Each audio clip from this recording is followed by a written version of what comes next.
네, 서울중앙지검 반부패 수사 2부와 형사 1부는 김건희 여사를 대면 조사했다라고 21일에 밝혔습니다.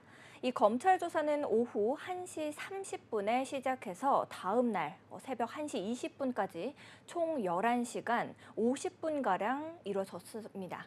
자, 현직 대통령의 부인이 검찰 대면 조사를 받았다라는 것은 사실 유례가 없습니다. 두 분께서는 이걸 어떻게 좀 보고 계신지가 궁금한데요. 김세희 대표님께서는 현재 어떻게 좀 보고 계십니까? 저는 참 이번 일을 겪으면서 네. 참 김건희 여사께서 정말 많은 걸 내려놓고 정말 큰 결단을 했다. 사실 네. 현직 대통령 부인이 네. 사실 안 그래도 되거든요. 현직 대통령 부인이 검찰 조사에 직접 응했다. 네. 이거 자체로 정말 우리 우파 진영이 모두 다 굉장히 이거는 정말 뭐라 그래야 되죠? 굉장히 칭찬해야 될 일입니다. 네. 칭찬해야 될 일이. 왜냐하면 유례가 없습니다. 사상 최초예요. 정말 그러고 사실 다들 아시다시피 그 디올백 사건은 네. 함정 취재. 그 도이치 모터 사건도 이미 검찰 조사로 다 어느 정도 다 법원 판결이 다 종료된 거 아닙니까? 저는 그렇게 알고 있는데 제가 이 사건에 대해서 그럼에도 불구하고 각종 의혹과 각종 공격과 이런 게 이루어지는 상황에서 그럼에도 불구하고 이 모든 거를 내가 떠안고 가겠다. 내가 현직 대통령의 부인이지만 내가 직접 수사를 받겠다. 이거 굉장히 이건 고마운 일이에요. 정말 우리가 칭찬하고 정말 박수 쳐야 될 일인데 문제는 네. 이원석 검찰총장이 저는 납득이 될 수 없는 그런 발언을 어제 했죠. 이게 뭐가 잘못됐다. 이게 공개 소환이 됐어야 되는데 비공개 소환이 나 살다 이런 말도 안 되는 말 처음 들어본 게 네. 공개 소환이 비공개 소환으로 된 건 다 지난 문재인 정부 때 조국 전 법무부 장관이 본인에 대해서 지하 주차장으로 들어가고 모든 걸 다 조국 때도 그런 말씀을 하시지. 왜 네. 조국 때 말씀 안 하시다가 말씀하셨는지 안 하셨는지 모르겠습니다만 김건희 여사한테 이렇게 고맙고 정말 좋은 일 하신 거를 왜 비난했나. 나는 네. 거기에 이렇게 말하니까 민주당은 완전 땡큐 해가지고 그걸로 막 공격하지 않습니까? 저는 이건 굉장히 좀 속상한 일이다라고 생각합니다. 강신호 변호사님은 어떻게 이거는 생각하십니까? 말이죠. 지금 오히려 조사를 받고 나니까 네. 또 그걸 가지고서 그러니까요. 여러 가지 얘기가 네. 나옵니다. 네. 그런데 지금 김세희 대표가 잘 얘기한 대로 이거는 김건희 여사의 결단에 의한 조사였다고 봐야 됩니다. 그러니까 김건희 여사가 요청을 했다고 하는 것이죠. 네. 그리고 이제 수사팀의 또 의지가 결합해 가지고서 사상 유례가 없는 현직 영부인에 대한 조사가 이루어진 거거든요. 네. 자, 그러면 과거에 이와 같이 현직 영부인에 대한 조사가 있었는가? 없었다는 겁니다. 네. 유례가 그럼 없죠. 과거에도 문제가 없었는가? 있었어요.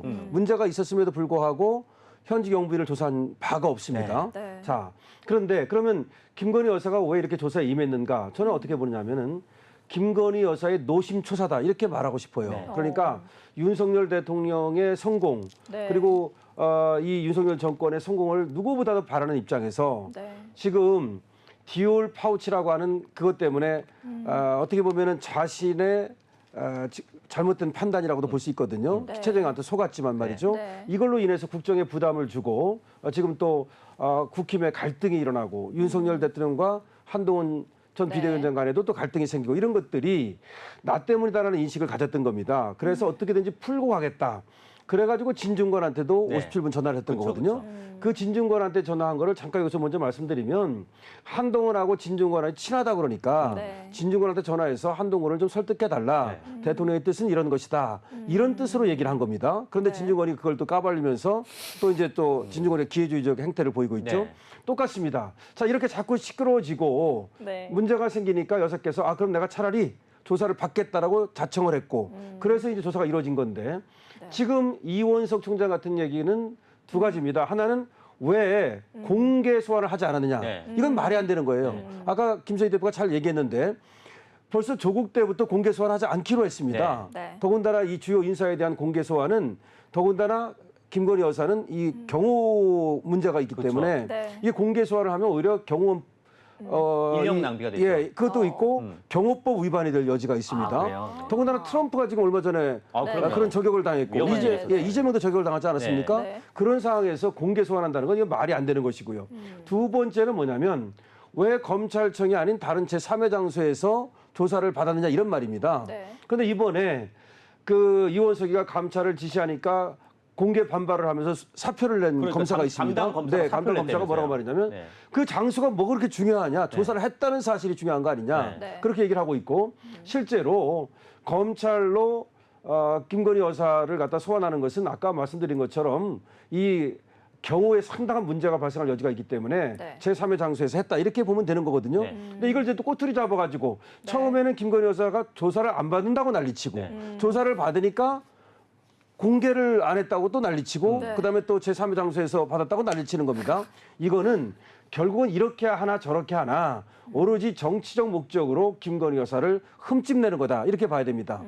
디올 파우치라고 하는 것은 기본적으로 조사를 받을 필요가 없는 거예요. 네. 그거는 법상으로 영부인을 처벌하는 규정이 없거든요. 네. 그런데도 불구하고 어쨌든 조사를 받으신 거고 또 도이치모터스라고 하는 것도 이미 여러 번에 걸쳐서 조사가 됐고 서면 조사를 그렇죠. 응한 적이 있습니다. 네네네. 그리고 이번에도 서면 조사도 충분한 건데도 직접 내서 대면 조사를 대면 했다는 조사. 사실. 네. 그래서 우리는 여기서 대면 조사를 했다는 사실에 주목해야 되고요. 그리고 영부인이 조사를 받은 것은 현직 영부인으로서는 처음이라는 거. 네. 이런 것들을 우리가 주목해야 되는 거고 김건희 여사께서 직접 자청했다는 거. 이런 걸 주목해야지 네. 이 잡다한 어떤 방론의 방점을 찍어가지고 이 정권을 공격하는 이런 행태는 잘못됐다.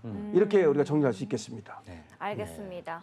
네, 두 분의 이야기를 좀 들어봤습니다. 말씀드렸던 대로 이 현직 대통령의 부인이 검찰 대면 조사를 받은 것은 유례가 없으나 또 자진 출석 이후에 조사가 이루어졌습니다.